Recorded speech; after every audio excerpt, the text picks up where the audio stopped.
think that will do it for you, sweetie. Thanks, Dad. You're welcome. Alright, let's see how it works. Alright.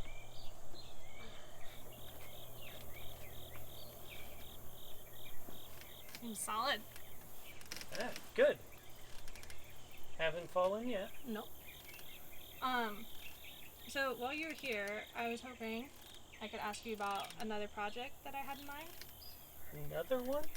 This sounds cool. What? I was hoping that we could make a garden bench. Garden bench? Like a workbench, like for potting stuff. Oh, a garden bench. Well, yeah, maybe. Yeah. What were you thinking? Well, I was thinking it needed to be weatherproof, have like multiple tiers to work on, maybe some hooks for tools, maybe like a waterproof compartment for tools that can't get wet because it is going to be living outside. Oh. And it has to be pretty. Pretty. Well, pretty enough. We'll see what we can do. How could I turn her down? Look at that face. So, I did what any dad would do. I did my best to make it a reality. Several years ago, I had rebuilt my deck. I tore down the old wood deck and built it out of steel beams and Trex decking that I bought from Trex. I had several leftover beams and Trex decking from that project, and I thought, this is ideal for this application. It's designed to be outside and weatherproof, so why not use it? In fact, I have a test piece from the original deck construction where I cut the end of the beam and left it unpainted, and it's still in great shape, barely any rust on it. I sketched up some plans in my notebook, cleaned off the 4 years of dirt, and started cutting the pieces to length. I used a special blade made by Diablo for cutting steel. It does a fairly good job, although it doesn't last a really long time. You get maybe 15 to 20 cuts like that out of it, and then it's really hard to cut. The steel is about 3/16 of an inch thick, so 15 to 20 cuts, that's not too bad. You will notice that I'm wearing a face shield and that I'm doing the work outside. With bits of metal flying everywhere, the face shield is a must. In fact, when I was doing my deck, my helper was sitting about 20 feet away while I was making a cut, and he noticed flecks of steel landing on him. So, yeah, be careful. With the pieces cut to length, I primed and painted them, and then it was on to assembly. From my knowledge of the deck construction, I knew that Simpson made these angle brackets that you could use for attaching the beams together. So I bought a bunch of angles and some self-drilling, self-tapping screws made by Tech. The screws are zinc coated and supposedly rated for exterior.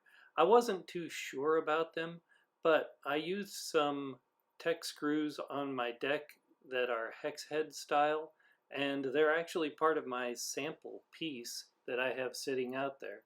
And so far I have not seen any rust on them and any degradation in this fastener.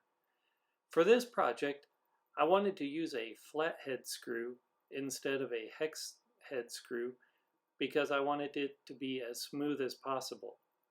What I found was the flathead screws that I had chosen, they worked, but I stripped the Phillips head quite often. So what I ended up doing was using the hex head screws to make the initial hole for drilling and fastening together. Then I pulled out the hex head screw and put in the flathead screw. I only did this where the screws are exposed to the outside where a person could brush up against it. Here's a good view where you can see I'm installing the hex head screw pointing outward. The reason I pointed them outward is so I could line up the holes, the pre-drilled holes in the angle. Then I went ahead, took out the hex head screws, and put in the flathead screws from the outside. I started installing the legs with the same hex head screws. I intended to bolt the legs so that they could be removable later, using the hex head screws just as an initial fastening. Later I found out removing the legs really would not have been a big benefit to the project, so I left the hex head screws in and eventually traded those out for flathead screws. The legs were a little bit wobbly in that direction, so I decided to add a brace across the bottom. That stiffened it up quite a bit. Then I installed the upper beams for the upper deck and started installing the Trex decking. This decking, I'm using hidden fasteners, and the front boards have no groove in them for the hidden fastener. So I'm setting up my router with a special bit I bought from Trex to cut the groove in the side of the board so that the hidden fastener would work. You don't really need the special bit for your router, but it definitely makes it a lot easier to put the groove in. You could use your table saw if you wanted to. This Trex decking had been sitting out for about 4 years, and the spot where I put it was not exactly flat, so that's why they're curved and I had to get up on top of the bench to actually straighten it out as I was going. This area where I'm putting the decking is for the, quote, drawers. More appropriately, they're plastic bins that you can just slide in and out and use them as a drawer and storage place. Here you can see the groove that I cut for the hidden fastener and the fact that I only cut it right over the top of the supports where I needed it. These hidden fasteners are once again self-drilling, self-tapping for metal. If you're going to use it for wood, you need a different type of fastener. You'll notice as I'm putting the boards down that I'm leaving the ends a random length. That's so I can cut them off all to the same length once they're all installed. It's a lot easier to get them all the same length when you cut them that way as opposed to trying to get them perfect the first time. So there I'm using my track saw to cut them all off. Where I could not use the hidden fasteners, I ended up using a standard through the deck screw with a color that matched similar to the decking. I decided that the corners were just a little bit too squarish, so I got out my jigsaw and I rounded them off. Then I followed that up with a little bit of light sanding just so they were relatively smooth. Then came the really hard part of this project, making it pretty. While the green color is a very nice color, I wanted it to be pretty. That was a requirement from my daughter. Eventually, she and I came up with a plan to draw on it with paint markers and regular paint. I decided the theme of flowers and bees would probably be best, so we did our best to make flowers and bees and vines growing for them up from the ground. After a little bit of practice, we discovered she was much better at the flowers and bees, and I was better at the vines, so we split up the tasks like that.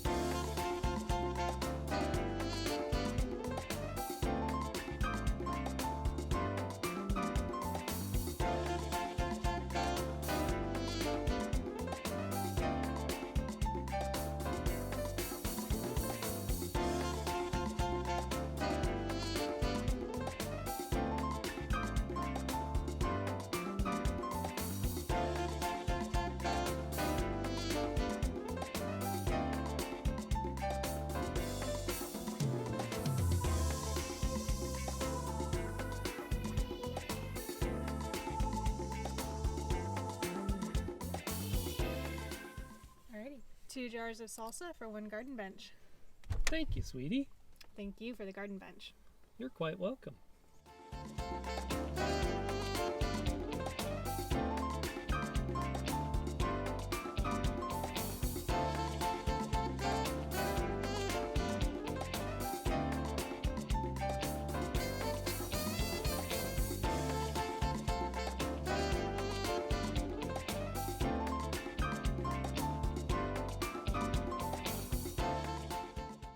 Flirt a little, matey. Does your mother know that you're out?